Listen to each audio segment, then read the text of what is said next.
Chapter 2. Too late, he saw us.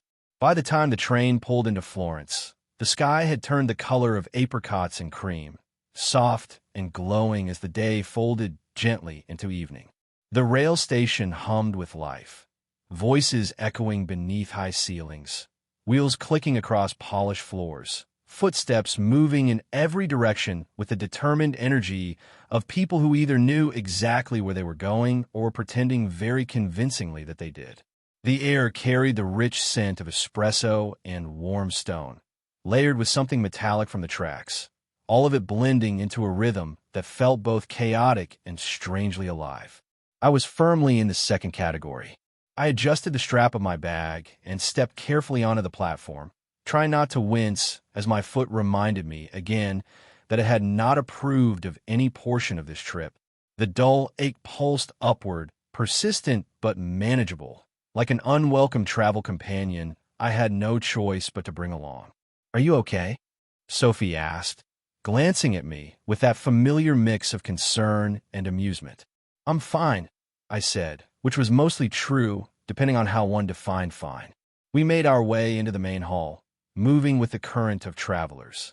I caught a glimpse of myself in the glass as we passed. Blonde hair slightly wind-tossed, blouse more rumpled than I would have preferred, and an expression hovering somewhere between composed and mildly overwhelmed. Not exactly villa owner elegance. Not even close. We stopped at a small cafe tucked just off the main flow of the station. The brass counter gleamed under warm light, cups clinked softly, and a low hum of conversation wrapped around the space like a steady backdrop. I lowered myself into a chair, grateful to finally sit, the tension in my foot easing almost immediately. And then I saw him. At first I thought I imagined it, perhaps conjured from memory, shaped by the lingering impression he had left on the train. But no, there he was. Same composed presence, same quiet confidence, the kind of stillness that didn't blend into a crowd so much as settle within it, unnoticed until you happened to look directly at it.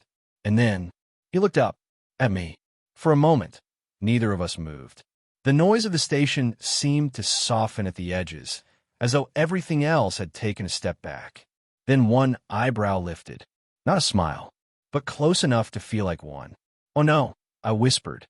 Sophie followed my gaze, her expression brightening almost instantly. Well, don't," I said quickly. "Is that him?" "No, that is definitely him," she said, far too pleased. Before I could stop it, before I could even pretend to consider an alternate course, he began walking toward us. There was something unhurried about him, something deliberate, as though he never second-guessed where he belonged. Each step was measured, easy, grounded in a quiet certainty that made everything around him feel just slightly more ordered. He stopped at our table. "I trust your journey improved," he said, his voice smooth, calm, carrying just the faintest trace of an accent that lingered in the vowels. "It did," I replied. Once I stopped offending international standards of train etiquette, that almost smile again. Subtle, controlled, but unmistakably there. Sophie, completely unhelpful, gestured to the empty chair. "Please join us." I should have said no. I should have smiled politely, kept the moment intact, and allowed it to become exactly what it was meant to be, a brief, passing encounter. Instead, "Only if you promise not to report me," I said. He actually smiled. It changed him. Not dramatically, not enough to undo the composed nature of him, but enough to let something warmer surface, something human and unguarded. "I make no promises," he said as he took the chair. Luca de Luca. Of course it was. The name suited him entirely too well. "I'm Clara Bennett," I said. "And I'm Sophie." He nodded once, acknowledging us both, his gaze returning to me with a quiet steadiness that made it difficult to look away. "In your aunt's villa," he said, almost casually, as though the thought had only just occurred to him. "She still spends time there?"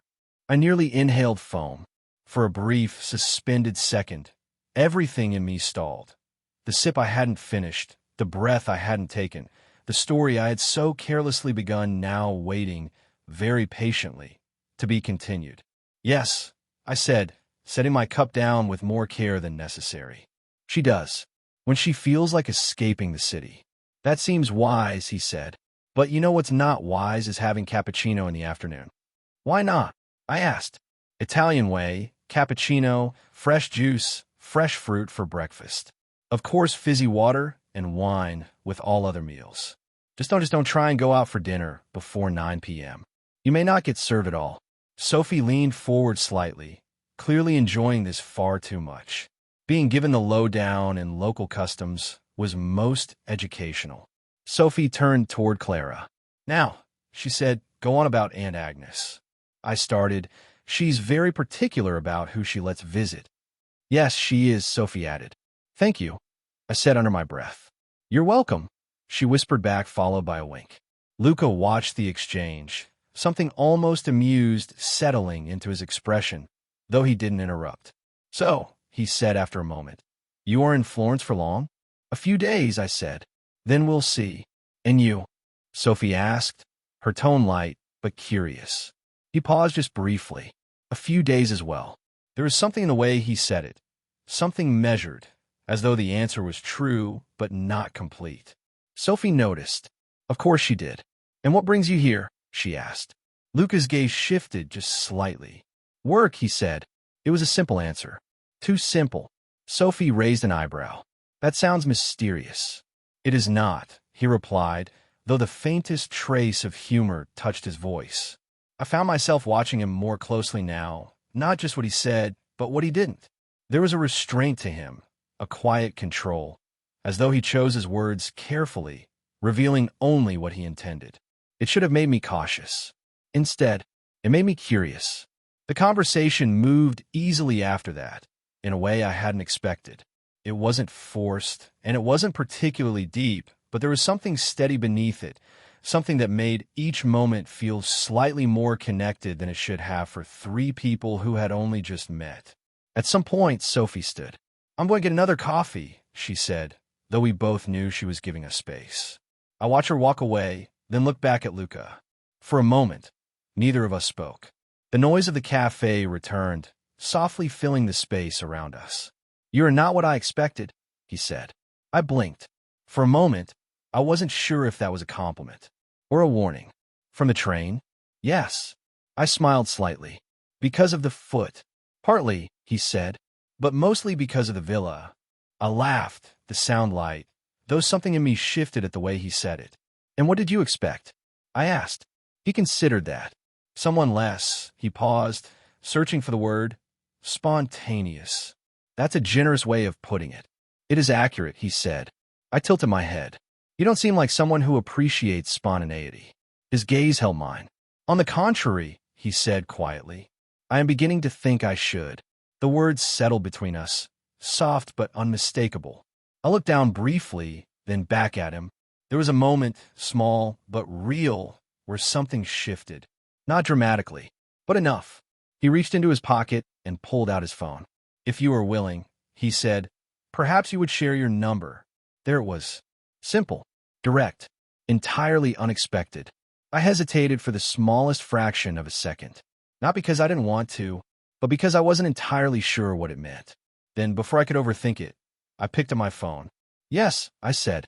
We exchanged numbers quickly, the moment surprisingly ordinary for something that felt less so. He glanced at the screen, then back at me. I will be in Florence, he said, in case you decide to introduce me properly to your aunt. There was the faintest trace of something in his tone. Amusement? Curiosity? Something else? We'll see, I said. He nodded once, then stood.